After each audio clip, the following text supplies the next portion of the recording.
O perfil do comunicador online, acho que tem que ser uma pessoa multiplataforma, né? Que consegue entender que hoje você tem que comunicar no Twitter, no Facebook, no Orkut, no portal, no seu site, no e-mail. Todos são plataformas de comunicação. O jornalista está encrencado, como eu falo que o publicitário também está, o advogado, por quê? A sociedade mudou e a gente tem que mudar com a sociedade. Então, você tem que entender, são ondas quase, né? Nebulosas, nuvens, que você consegue perceber onde está a movimentação. Então, às vezes, eu estava falando o exemplo da Belo Monte, da hidrelétrica. Você tem que perceber essa tag, que esse assunto está gerando notícia, então o jornalista tem que, se ele está cobrindo, ele tem que ver aonde está gerando e ele tem que estar naquela audiência.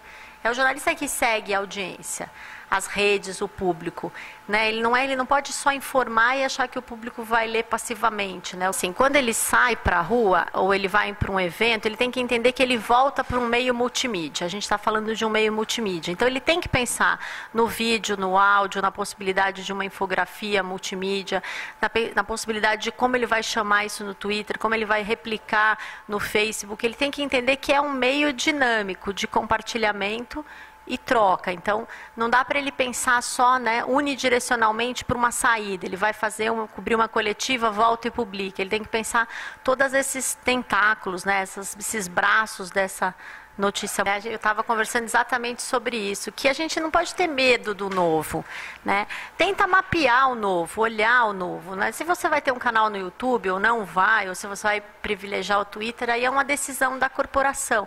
Mas assim, não tenha medo de experimentar. As pessoas desistem antes de fazer. Eu sinto muito isso, né? O comunicador muitas vezes desiste antes de tentar usar a rede.